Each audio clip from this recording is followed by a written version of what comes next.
that is comparison between the electric potential due to an isolated point charge and due to the electric dipole. Both the topic you have done. The electric potential due to an isolated charge.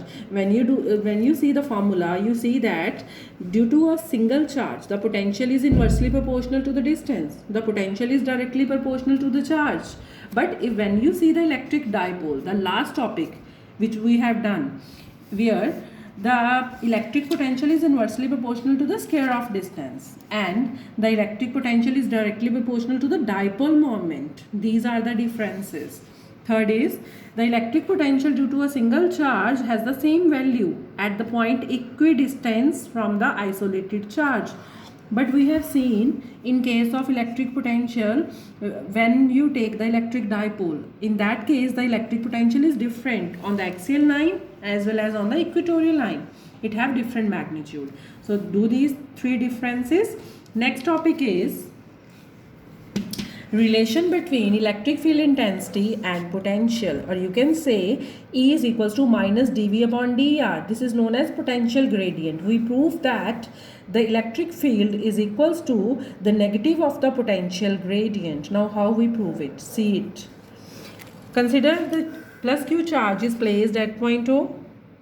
Let Q naught be the test charge which is moving towards the plus Q charge. So work is to be done, that is the electric potential. Now we know that we have done in +1 class, if the work is done then we have to apply the force and the body moves some distance.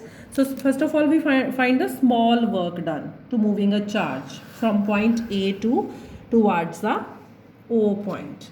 So that is F into dr, and you know that the formula of F is Q naught into E into dr.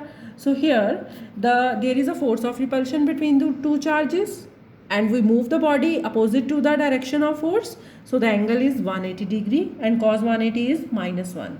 So the formula of work done dW, if you Q naught is going to right side, then formula is dW upon Q naught is equals to minus E into dr. Okay.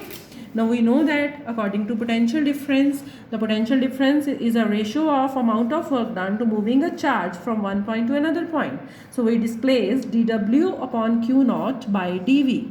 So dV becomes minus E dr, or you can say E is equals to minus dV upon dr, where dV upon dr is the potential gradient. Okay. Now do the units of potential gradient, that is volt per meter. One thing more, students, all the conceptual questions in this book you have to read, and if you have any kind of problem then you ask on my personal number. Okay, do these conceptual questions, and after this there is a very simple article based on this relation which we have done.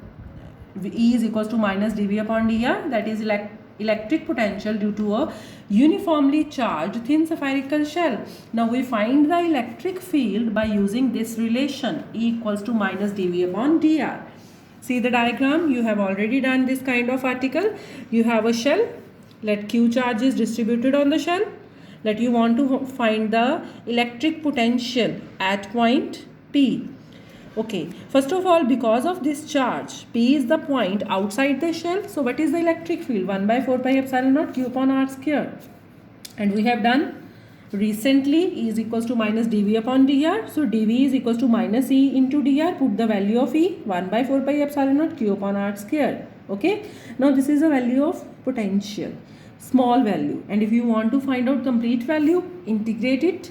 When you integrate, here constant terms comes out and you have the integration 1 by R square into dr. Okay, R raised to power minus 2 into dr. So what is its integration? Minus, here one step is missing. So the integration is R raised to power minus 2 plus 1 over minus 2 plus 1. Here you have minus 1, here minus, and R raised to power minus 1 is there. So you write it as upon R. So the formula of potential is 1 by 4 pi epsilon naught Q upon R. Okay. Now second case, at the point on the surface of spherical shell. Now if the point P comes to the surface of the shell, so the formula remains same, but this R is replaced by the capital R, that is the radius of the shell. And at a point inside the spherical shell, you know E equals to minus dV upon dr, and dV is equals to minus E into dr, that is 0. It means because electric field inside the shell is 0. We have proved in the chapter of electric field. So if the E is 0, then the derivation of physical quantity is 0. It means that quantity is constant, or you can say the potential, electric potential, is constant inside the spherical shell. Okay, do this article.